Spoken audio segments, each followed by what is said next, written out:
Once, there was a pair of beautiful sisters who lived in the woods. They supported one another after the death of their parents and spent their days in happiness and peace. The younger lived for the elder, and the elder for the younger.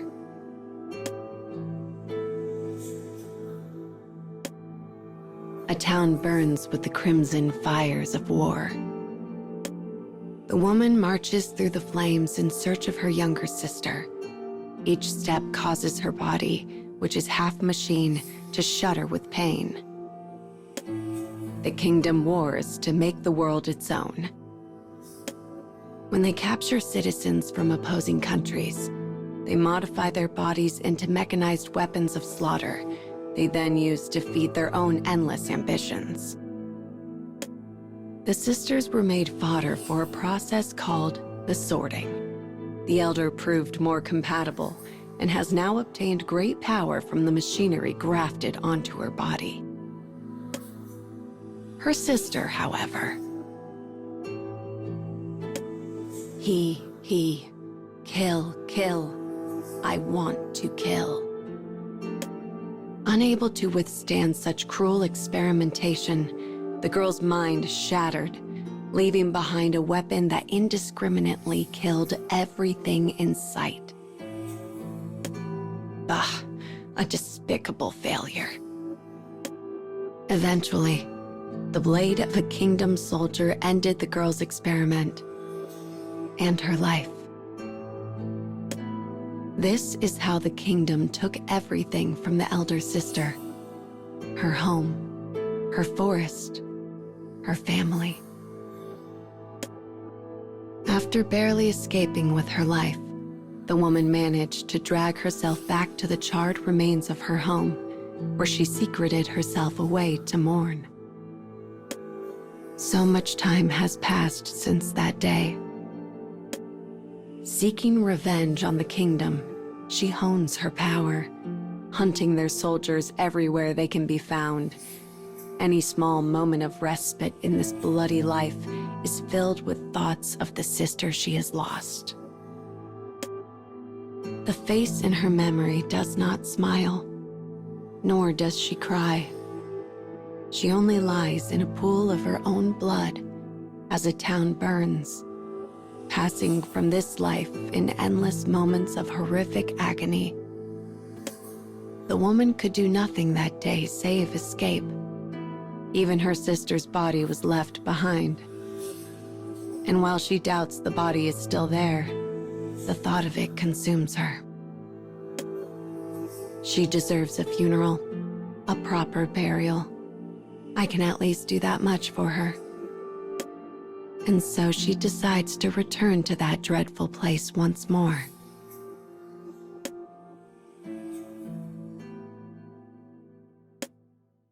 A solemn air hangs over the town.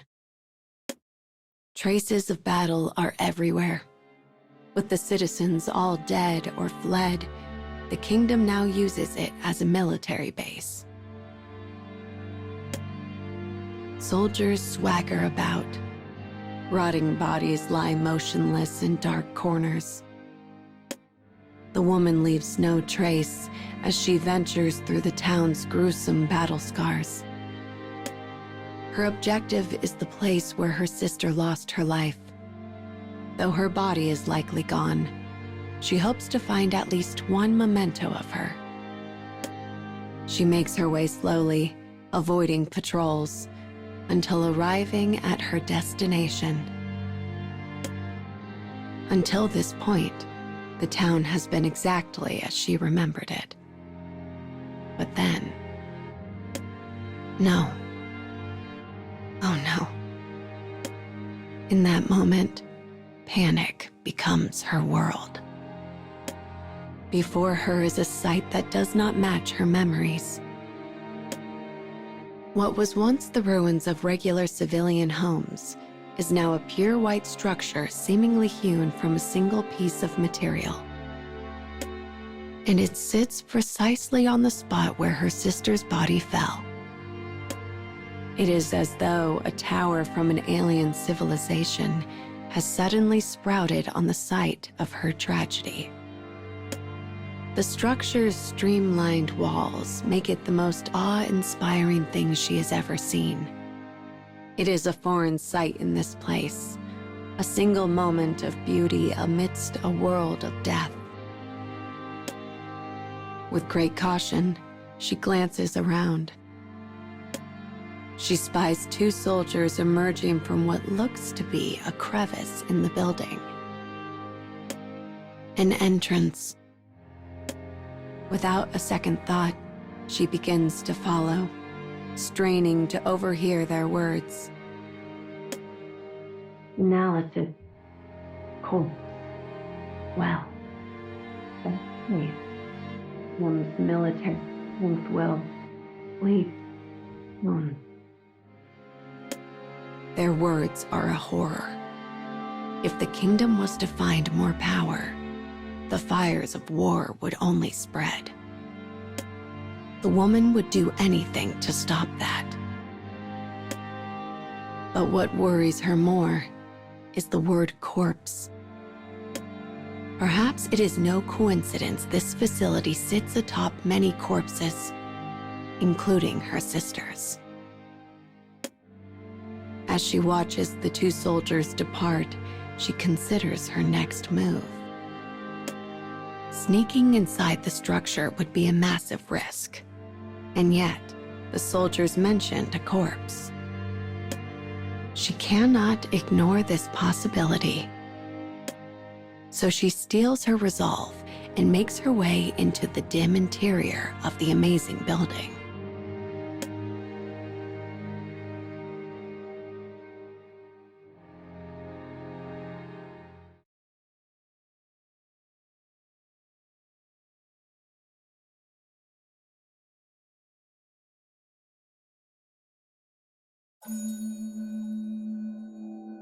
A terrible human experimentation known as the sorting has turned prisoners into modified killing machines. The woman, a survivor of the sorting, harbors one sole regret. She abandoned the corpse of her sister in a town consumed by the fires of war. The woman now finds herself back in the place where her sister fell, hoping to reclaim her so she might offer up a proper burial. Yet when she reaches her sister's resting place, she encounters a bizarre building. A building she now makes her way through. The inside is cluttered with complicated dials and gauges. It is clearly some manner of research facility. But what kind of research exactly, the woman wonders. The corpse. The words of the kingdom soldier replay in her mind. She knows not what sort of corpse it is, but thinking of it creates an odd buzz in her chest. She avoids the watchful gaze of kingdom soldiers as she ventures into the deepest part of the building. At the end, she discovers a long, narrow room that stretches so far away she cannot see the end.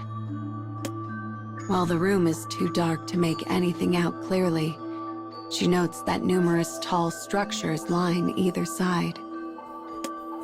She examines one of the structures and sees it is a water tank with a small window on the front. Inside is a woman, sleeping as though in a cradle. Half of her is covered in machinery. She has been sorted. Dull silver limbs glint in dim light as the body gently sloshes back and forth in the tank. This is impossible. There's so many. Each tank contains a person who has been subjected to the sorting. Most are children not much older than her sister. And though the woman knows it would be wise to leave them be, her hand drifts to the tank of its own accord. She grasps the handle on the tank door, but not even the power of her prosthetic arm can budge it. As she searches high and low for some other way to open it, a new thought crosses her mind. Wait, are they dead? Each of the sorted bears what appears to be a fatal wound. The wounds are so deep, so horrendous, it is doubtful the bearers could live even with mechanical bodies. Extracting them from the tanks may not save them. As the woman considers this, a loud, sudden beep rings out. The tanks begin to glow a bright red, flooding the room with color. Understanding this to be an emergency, the woman hides herself in the shadows. Either she has been discovered, or something is wrong in the facility. Her eyes scan the room with great caution when she suddenly hears something. "Help me." It is an impossible voice. One that should have been lost after going through sorting and being abandoned in this burning town. "No, you're losing it. This isn't happening." And yet, the woman leaves her hiding place and moves toward the voice's siren call. The tank in the center of the room glows brighter than the rest. The woman still sees flashes of her sister whenever she closes her eyes, but now they are open. And yet, her beloved sister, looking just as she did on her final day, is suspended within the tank. "Help me." The girl's pleading words emerge from an acoustic device fitted on the tank. Dazed, the woman begins to speak. "I thought you died." The sister's voice is faint. She speaks slowly, but it is her. "Hey, sis. I knew you'd come for me." This is enemy territory. The woman must be alert, must doubt everything she sees and hears. Yet her sister's voice punches vast holes in her usually unshakable guard. Why is she alive? Why is she being held here? As if answering these questions, the girl begins to speak. Those who failed the sorting have been gathered here for further experiments of almost unfathomable cruelty. They are abused, tortured, mutilated, treated no better than a rat in a cage, all so the kingdom might have the soldiers it so greedily desires. And now, her sister is set to go through a process called a soul transfer. Some people had their bodies broken by the sorting, others, their spirits. Though each of these cases are considered failures, the kingdom believes there might be a way to match a compatible body with another compatible soul. The kingdom does not treat these people as such. Rather, they intend to dismantle their bodies and souls and rearrange them to their own liking. It is a horror. "They're trying to brainwash me," continues the girl. "And once I'm completely loyal to the kingdom, they'll put my soul in someone else's body." The thought creates such fury in the woman that she begins to tremble. "It's all right," she says. "I'm going to get you out of there." If the door to the tank will not open, she will simply destroy it. She takes weapon in hand and prepares to strike. But then, Thanks, sis. Now I can finally rest. The woman freezes. She pries into the meaning behind her sister's ominous words, while the younger girl waits quietly. No fear, no sadness, simply a moment in time. Her sister is being kept alive by a combination of mechanical parts and the tank. If she is removed, she will not live out the day. Anger and sadness overwhelms the woman as she bites into her lip. To finally be reunited, only to be torn away again, is a fate beyond words. And yet, she cannot give up. Her sister is here. She is right here, and the woman would give everything to save her. As that thought crosses her mind, so does a flash of inspiration. If she can utilize the experiments taking place in this facility and transfer her sister's soul into her own body, she might yet be saved. But the younger sister instantly rejects this idea. Only one soul can exist in a body. If her sister's soul is transferred, the woman will cease to exist. Also, continues the girl weakly, they haven't even made a successful transfer yet. If we try it, we'll probably both end up dead. And yet, the woman cares not. She gently places her hand on the tank and nods once. But sis, why would you? Because you are my son, whispers the woman. After losing their parents, the sisters supported each other through thick and thin. The elder sacrificed her own happiness to watch after the younger like a mother, a choice many others found pitiable. And yet, the woman knows that without her sister, she would have surrendered to the dark long ago. Her sister is her entire reason for living. Let me do this, sis. Please. For the woman knows this above all else.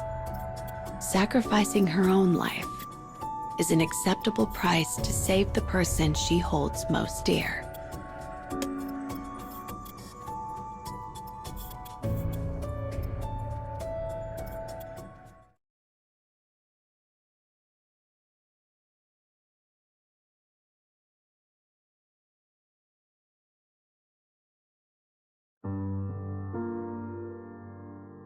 A strange building stands in the middle of a kingdom military compound. The woman snuck inside, only to find her beloved little sister suspended in a tank. The girl has been kept alive so she might be used as a subject for kingdom experiments.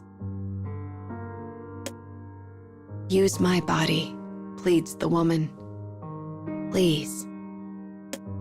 If her little sister were to be removed from the tank, she would perish within the day.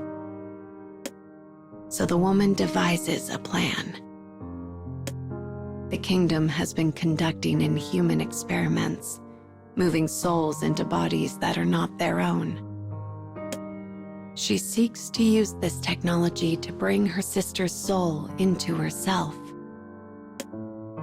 Yet two souls cannot exist in one body. If she accepts her sister, the woman will disappear. She knows this. And yet, she would rather die than abandon her again. Please say yes, the woman pleads quietly. Please. The light on the machine shifts, changing its hue. A bowl-shaped apparatus the size of a human skull appears. Numerous wires stretch from the device, connecting it to the tank. Giving in to her elder sister's persistence, the younger has finally opened the input to her mind. "I might be able to use this to put my soul into your body," says the sister. "But once I do, you will." "I know," says the woman. "I know, and it's fine." The woman operates the apparatus according to her sister's instructions, which are delivered in a quivering voice. She places it atop her head and activates the transfer program. Slowly, her consciousness begins to fade. "Leave the rest to me," says the younger sister. Her sister's voice is fleeting, but kind. "I would give my everything for her," thinks the woman as she slowly slips into the dark.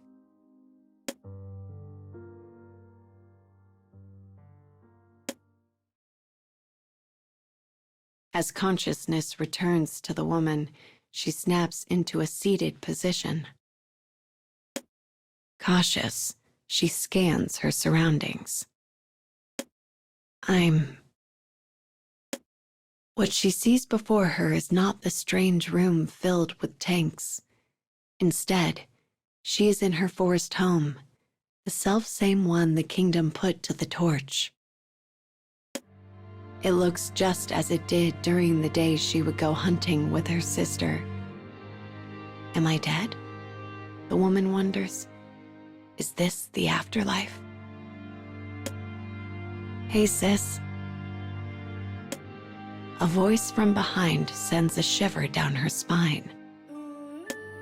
It is a real voice, one without the tinny quality that comes from a speaker.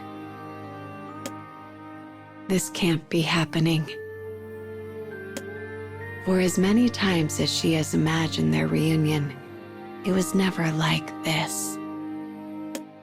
She turns around and sees her sister standing before her, her hair as dark as night. She looks just as she did before the sorting, and her body is unmodified.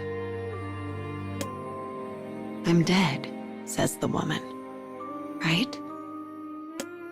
By transferring her sister's soul into her body, her very existence should have vanished. And yet, no, not yet. This is the inside of your consciousness. My soul's trying to make its way into your body. Not dead then, hanging on, sharing a few final moments before surrendering herself utterly. The woman grasps tight to whatever she can of this miraculous moment. I'm so glad you're alive, the woman says. Yeah. Now use my body and get out of that building. Okay. The woman doesn't care what happens, so long as her sister can escape. And yet, the girl's responses are troubling. At first, the woman figures she's just bewildered by the strange situation, but that thought quickly shakes free. I'm okay, says the woman. Don't worry about me. She hopes comforting her sister in this way will ease her troubled look. But her expression only clouds further. Is there something you want to tell me? Asks the woman. Her sister slowly nods. The girl you were talking to earlier? That was me. And yet, it wasn't. I'm being controlled, and I'm acting to prioritize my own survival as a weapon. Weapon, controlled, my own survival. The words instantly cause ripples through the woman's heart. The girl goes on to tell her that she was forced to speak and act as she did so the weapon part of her, the sordid part, could claim her sister's body. The code incorporated into that side of her prioritizes survival above all else, including her will. Her sister mentioned the kingdom brainwashing test subjects before attempting to move their souls into compatible bodies. In that moment, the woman realizes her sister has fallen under their sway. All she said earlier, every word, was not but a way for her to use the woman for her own survival. "But I can think straight here," says the girl. "For just this small moment, I can say what I really think." Grief passes across her face, a ripple in a pond. "I don't want this," continues the girl, "because if I come back to life..." She doesn't want to sacrifice her older sister in order to survive. And yet, there is another reason why she cannot come back.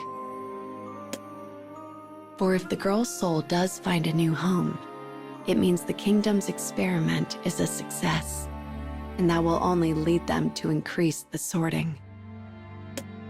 The casualties from such an event would be unspeakable.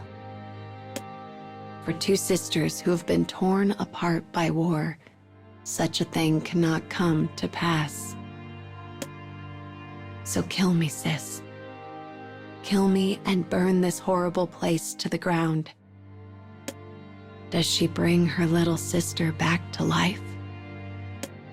Or does she sacrifice her to stop the kingdom? The choice is extreme, agonizing, impossible. The woman cannot stand seeing her sister beg for death. She cannot lose her again. And yet, she has already made up her mind. Memories flash before her eyes, running across fields, dashing through forests, carefree days spent in the love and comfort of each other. She will never lose her sister. She cannot, for she is her other half, a thing more precious than her own self. With this thought in her mind, she wraps the smaller girl with ebon hair into a fearsome embrace.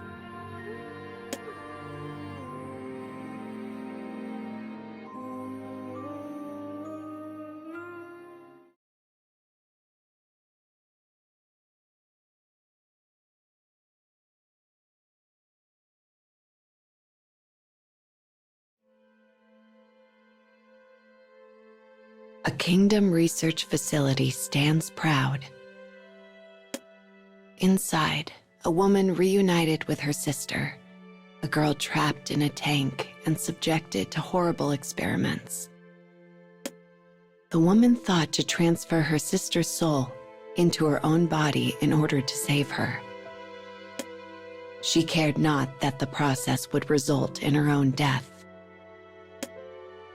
But when they reunite in the realm of subconsciousness, the younger pleads for her to do otherwise.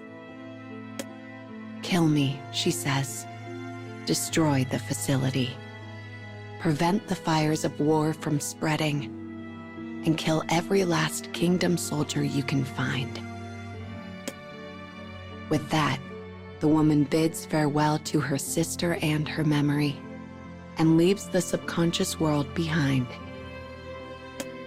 When she awakens, she finds herself in the middle of a long room lined with tanks. It resembles little more than a dim and dusty graveyard. She distractedly wipes away the tears streaming down her cheeks and takes blade in hand. Her mission is to lay her sister to eternal rest. And to do so, she must destroy the facility and everything in it. It is a mission she wants desperately to refuse, but she cannot permit the tragedy bestowed upon her family to visit anyone else. Thanks, sis. Her sister's last words and the sensation of their final embrace etched themselves on the woman's heart. These things are strands of a gossamer web that will lead her free of the hell which is to come. Why, sis? Why? A voice from the speaker cuts off her thoughts. It comes from the tank where her sister floats. I thought you were going to save me. But the woman knows why she says these things. For she has heard her sister's true voice within her subconsciousness. These are false words spoken on behalf of the kingdom. The woman knows this. She knows it. And yet, her heart quivers all the same. Her sister says something else then, a plea to be kept safe as she always has been. The woman presses both of her hands to her ears so she cannot hear. Then she quietly pierces the tank with her blade. Thank you. The girl's final words are not electronic, not tainted. They reach the woman's heart in their purest state. Or at least, she feels it to be so. I'm sorry, whispers the woman. Her face is frozen, ice. But the apology is so real. With the destruction of the first tank, the others flash a sympathetic red as an alarm begins to wail. The quiet space is soon filled with kingdom soldiers. They had been lying in wait until the younger sister's soul was successfully transferred. But now that it has failed, there is no reason for secrecy. The prosthetic woman uses every ounce of her power to fight them, knowing it will all be for naught should she lose. One by one, she strikes them down. With each body that falls, pieces of the complicated feelings regarding her actions begin to break away. As the lives of her enemies are snuffed out, so too is her sadness and pain. And once the final soldier is no more, all that remains is rage. The facility soon finds itself engulfed in those flames. Researchers desperately attempt to flee for their lives, dancing merry jigs of death as fire clings to their clothes. It is unlikely the sorting technology will improve now, at least until another attempts to revive the research.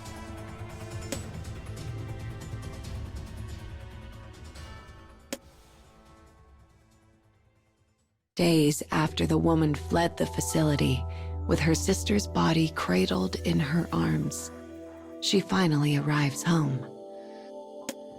Her mother, her father, her sister, all are gone now.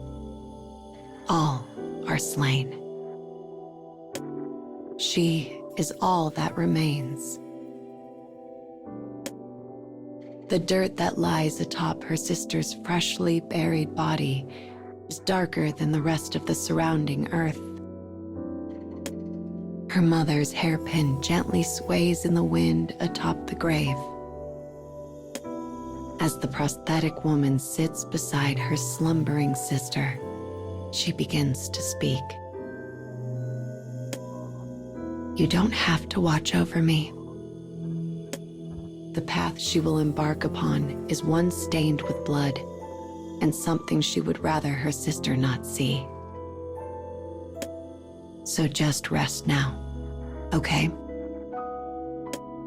Until that moment, the woman has worn a calm expression. But when she finishes speaking, she unleashes a wail that startles birds into flight. It is a sound born not of grief, but of fury. And as it echoes and vanishes around her, she makes a vow. She will bury all her love along with her sister, all her joy, all her heart. The only thing she will take with her is the anger she needs to destroy the kingdom. She looks up and lets small droplets fall on her cheeks. The sky is shedding the tears which she cannot. The earth covering the fresh grave begins to blend with the soil around it, until it is impossible to tell anything new is even there. By the time the rain stops, the woman is gone. And she will not return until her rage has been satisfied.